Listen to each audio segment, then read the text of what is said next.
इस वीडियो को लाइक करें और चैनल को सब्सक्राइब करें। इस स्टोरी की कहानी शुरू होती है 6 नवंबर 1983 हॉकिंस इंडियाना से। सीजन का पहला सीन हॉकिंस की national laboratory US department of energy से होता है, जहां पर अगले सीन में लेबॉरेटरी के अंदर एक गेट में से डॉक्टर भाग के आता है। वो बहुत डरा होता है और जल्दी से लिफ्ट को ओपन करता है। जल्दी से लिफ्ट ओपन होने के बाद लिफ्ट के ऊपर से एक चीज़ आती है और उसको लिफ्ट से ऊपर खींचकर ले जाती है। उससे अगले सीन में सब दोस्त माइकल के घर पर गेम खेल रहे होते हैं। माइकल लूकस, विल और डस्टिन को इस गेम में बहुत डराता है कि डेमोगोगिन ने सबको घेर लिया है। सब विल को बोलते हैं फायरबॉल इस्तेमाल करो। पीछे से माइकल की मोम आ जाती हैं और बोलती हैं कि गेम खेलना बंद करो। माइकल अपनी मोम से 20 मिनट मांगता है, मगर उसकी मोम उसको मना कर देती है। माइकल कहता है कि हमें गेम प्लान करते हुए तकरीबन 2 हफ्ते लगे हैं और हमें गेम खेलते हुए 10 घंटे हो गए हैं। ऐसे ही सब दोस्त अपने अपने घर जाने की तैयारी करने लगते हैं। डस्टिन को वहाँ पड़ा पिज़्ज़े का एक स्लाइस मिलता है। वो माइकल की बहन नैन्सी को देता है, मगर वो उस टाइम अपने बॉयफ्रेंड से बात कर रही होती है और वो उठकर अपने रूम का दरवाज़ा बंद कर देती है। इस ही तरह सब अपनी अपनी साइकिल पकड़ते हैं और विल माइकल को कहता है कि मेरा 7 नंबर आया था और मुझे डेमोगोगिन ने पकड़ लिया था। सब वहाँ से चले जाते हैं। रास्ते में विल और डस्टिन रेस लगाते हैं। जो पहले घर पहुँचेगा वो जीतेगा और हारने वाले को अपनी कॉमिक बुक देना होगी। इस ही तरह रेस विल जीत जाता है और जब विल अपने घर के करीब पहुँचता है तो उसकी साइकिल अचानक से जंगल की तरफ गिर जाती है। तो उसको जंगल में एक जानवर नज़र आता है। वो उसको देखकर बहुत डर जाता है। विल अपने घर की तरफ भागना शुरू कर देता है और जब वो घर पहुंचता है तो उसको घर पर कोई भी नहीं मिलता।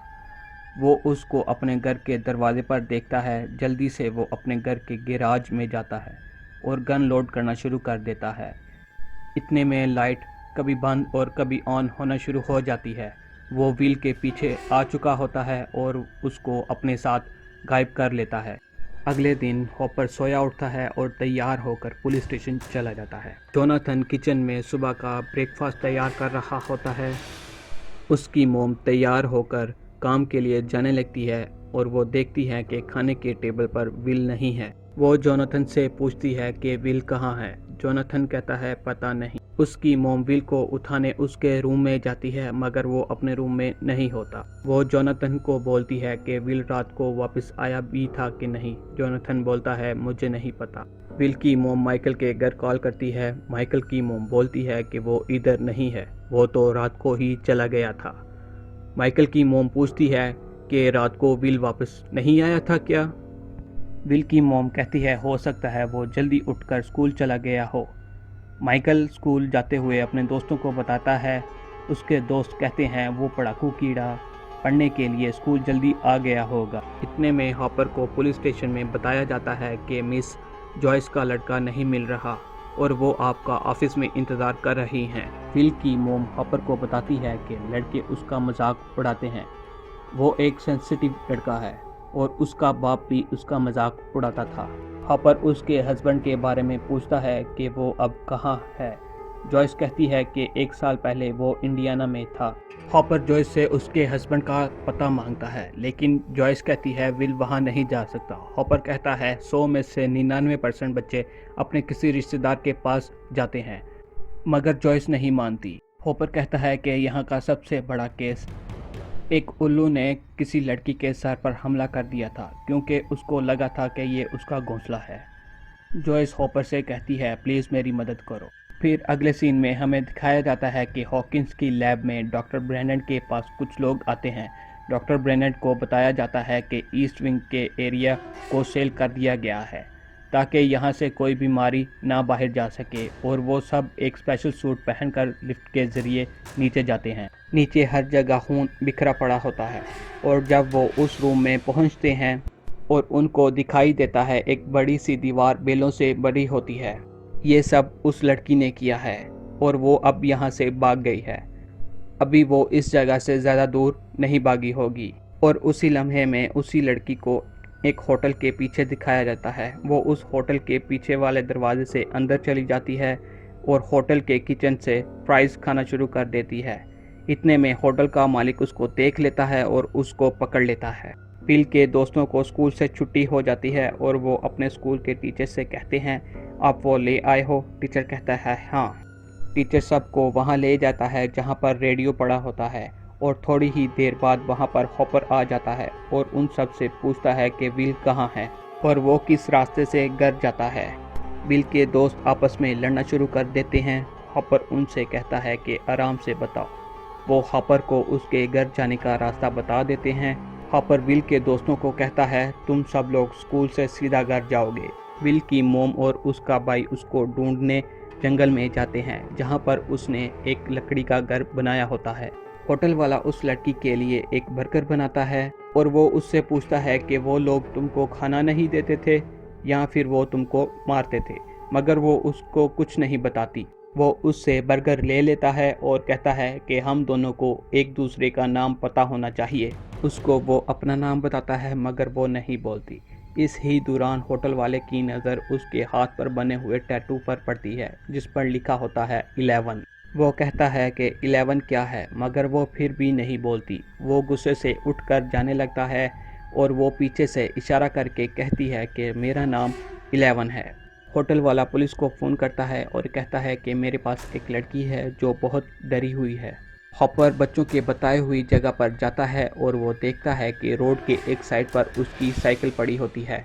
हॉपर के साथ वाले कहते हैं हो सकता है उसका एक्सीडेंट हुआ हो। हॉपर कहता है नहीं, साइकिल बच्चों के लिए उनकी जान से भी बढ़कर होती है। और अगले ही सीन में दिखाया जाता है कि लैब के लोग सब लोगों का फ़ोन टैप कर रहे होते हैं और उन सब की बातें सुन रहे होते हैं। विल की मोम अपने एक्स हस्बैंड को कॉल करने की कोशिश करती है मगर उसकी गर्लफ्रेंड उसकी बात नहीं सुनती।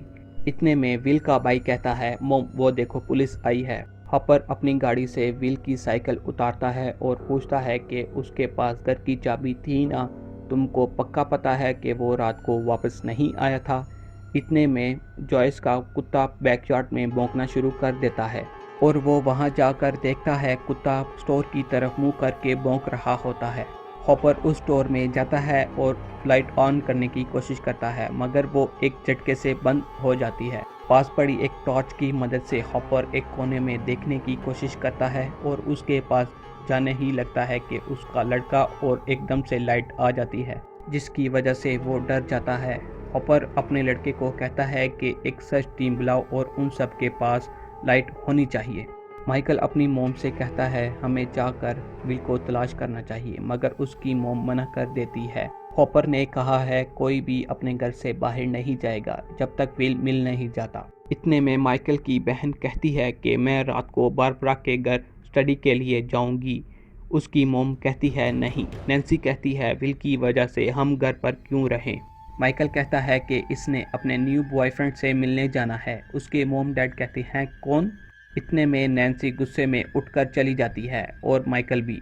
सब पुलिस वाले रात में विल को जंगल में तलाश कर रहे होते हैं और साथ में विल का टीचर भी होता है। हॉपर और टीचर एक दूसरे से बातें करते हैं और टीचर कहता है कि मैं बच्चों को साइंस पढ़ाता हूँ। हॉपर कहता है कि मेरी बेटी को भी इसमें बहुत इंटरेस्ट है, साइंस और यूनिवर्स वगैरह में। टीचर कहता है मैं उसको अपनी क्लास में ले सकता हूँ मगर हॉपर कहता है कि वो इस सिटी में नहीं रह रही और ये कहकर आगे चला जाता है। इतने में साथ खड़ी लड़की टीचर को बताती है कि हॉपर की लड़की मर चुकी है। माइकल वायरलेस फ़ोन से अपने दोस्त से रब्ता करता है और कहता है कि मुझे विल की बहुत टेंशन हो रही है। और जब माइकल घर से निकलता है, स्टीव उसकी बहन से मिलने उसके घर की बालकनी से ऊपर जाने की कोशिश करता है। माइकल, लूकस और डस्टिन विल की जहाँ से साइकिल मिलती है वहाँ जाते हैं और कहते हैं सब चैनल 6 पर रहेंगे। स्टीव और नैन्सी स्टडी करते करते रोमांस करना शुरू हो जाते हैं मगर नैन्सी मना कर देती है। जोनाथन और उसकी मोम विल की तस्वीरें देख रही होती हैं और साथ रोना शुरू कर देती हैं। इतने में जॉयस के फ़ोन पर कॉल आती है। वो हेलो हेलो करती है मगर कोई नहीं बोलता। फिर अचानक से विल की आवाज़ आती है। वो ज़ोर ज़ोर से कहती है विल विल। फिर अचानक से शॉर्ट सर्किट की वजह से फ़ोन जल जाता है। जोनाथन फ़ोन चेक करता है मगर फ़ोन बंद हो चुका होता है। माइकल और उसके दोस्त तेज़ बारिश में उसको तलाश कर रहे होते हैं। डस्टिन कहता है हमें घर वापस चले जाना चाहिए। डस्टिन कहता है हम उस जगह पर हैं जहां पर हमारा दोस्त गायब हुआ था। हो सकता है उन लोगों के पास हथियार हों मगर हमारे पास कुछ भी नहीं है। लूकस कहता है कि हमें अपने दोस्त की मदद करनी चाहिए। इतने में माइकल कहता है रुको, तुम लोगों को कुछ आवाज़ आ रही है। वो इधर उधर देखते हैं, एकदम से उनके सामने 11 आ जाती है। Episode 1 complete.